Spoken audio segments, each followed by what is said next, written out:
आज हम लोग इस वीडियो में हाइड्रोजन परमाणु के उत्सर्जन स्पेक्ट्रम को पढ़ते हैं।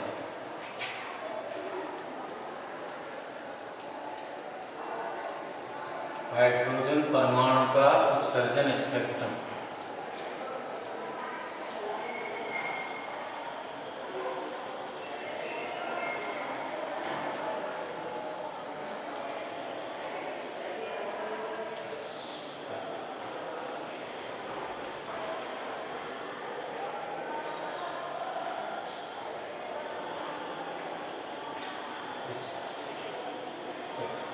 हाइड्रोजन परमाणु का उत्सर्जन स्पेक्ट्रम पढ़ते हैं।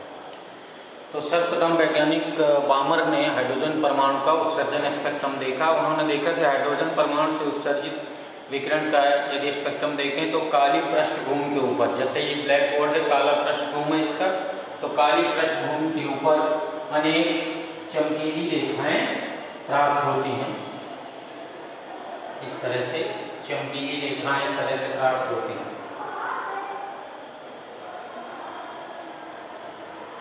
और इन चमकीली रेखाओं को क्रमशः H alpha, H beta, H gamma,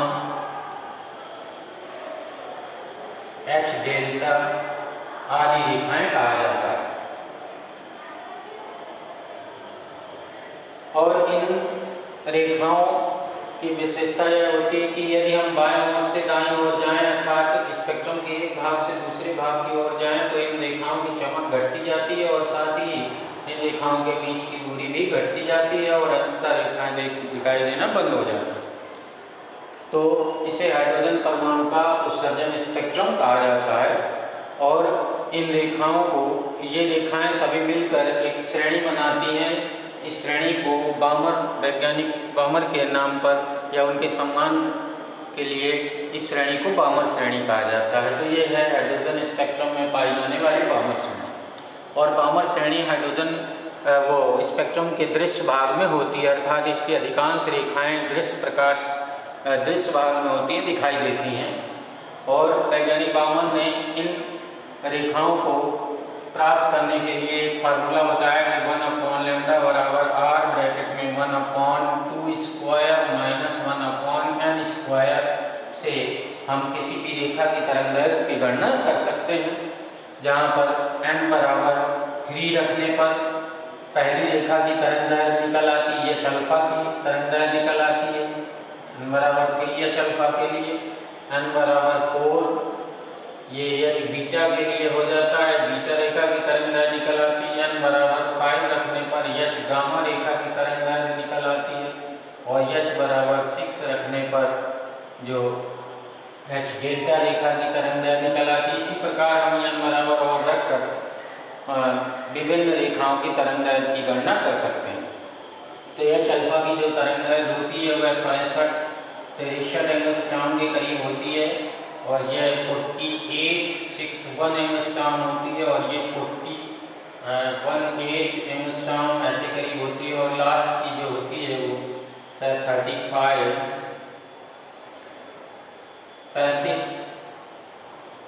31 angstrom ऐसे कुछ होता है। तो ये तरंगदैर्घ्य मतलब देख सकते हैं, इसमें तरंगदैर्घ्य प्राप्त की जा सकती है। 36 ये लास्ट वाली जो है इसका यहाँ से श्रेणी खत्म हो जाती है, 36-40 के करीब होती है, 36-40 एंगस्ट्रॉम। तो इस प्रकार हम लोग बामर श्रेणी की विभिन्न रेखाओं की तरंगदैर्घ्य ज्ञात कर सकते हैं। जब n बराबर इनफाइनाइट रखते हैं तो सबसे बाद की रेखा की, सबसे अंतिम रेखा की तरंगदैर्घ्य की गणना हो जाती है। इसके अलावा हाइड्रोजन परमाणु के उत्सर्जन स्पेक्ट्रम में और भी श्रेणियां पाई गई। तो स्पेक्ट्रम के पराबैंगनी भाग में लाइमन श्रेणी पाई जाती है, पराबैंगनी भाग में लाइमन श्रेणी पाई जाती है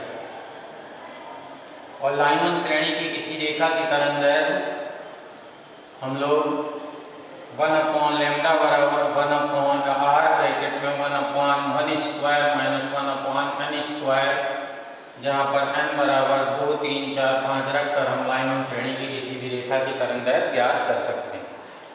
इसी तरह से जो और श्रेणियां पाई जाती हैं पार्शियल ब्रैकेट फुन, वो स्पेक्ट्रम के अवरक्त भाग में होती हैं। तो दूसरी श्रेणी जो है बामर हो गई। बामर श्रेणी के लिए हम लोग लिखते हैं, बामर श्रेणी की किसी रेखा की तरंगदैर्घ्य 1/λ बराबर होता है r ब्रैकेट में 1/2 स्क्वायर माइनस 1/n स्क्वायर, जहाँ पर n बराबर हो जाता है 3, 4, 5 डॉट इंफिनिटी। तीसरी लाइन पार्शियल श्रेणी पाई गई। तीसरी पार्शियल श्रेणी है जो स्पेक्ट्रम के अवरक्त भाग में पाई जाती है, पार्शियल श्रेणी। तो पार्शियल श्रेणी की किसी रेखा की तरंगदैर्घ्य के लिए 1/λ बराबर होता है r ब्रैकेट में 1/3 स्क्वायर माइनस 1/n स्क्वायर, जहाँ पर n बराबर 3 के आगे चलता है, 2 के आगे जैसे यहाँ 3 के आगे, तो 4, 5, 6 इनफाइनाइट।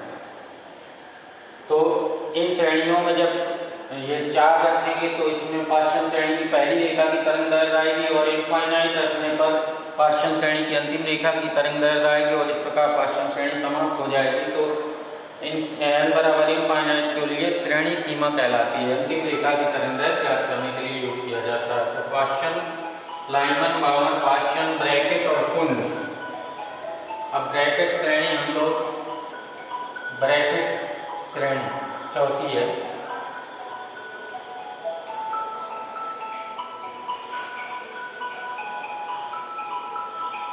ब्रैकेट श्रेणी, ब्रैकेट श्रेणी में किसी रेखा की तरंगदैर्घ्य ज्ञात करने के लिए 1/λ बराबर r 1/4 square minus 1/n square, जहाँ n बराबर 5, 6, 7 डॉट इनफाइनाइट।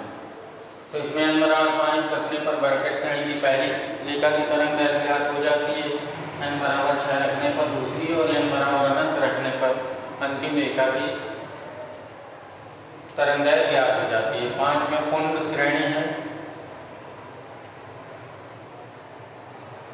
फुन श्रेणी, तो फुन श्रेणी के किसी रेखा की तरंगदैर्घ्य ज्ञात करने के लिए फार्मूला होता है r बराबर 1/5 स्क्वायर माइनस 1/n2 स्क्वायर, जहाँ n बराबर 6, 7, 8 डॉट इनफिनिटी। इस प्रकार 6 रखने पर फुन श्रेणी की पहली रेखा की तरंगदैर्घ्य ज्ञात हो जाती है और 7 रखने पर दूसरी और इनफाइनाइट रखने पर फुन श्रेणी की लास्ट यानी अंतिम रेखा की तरंगदैर्घ्य ज्ञात हो जाती है।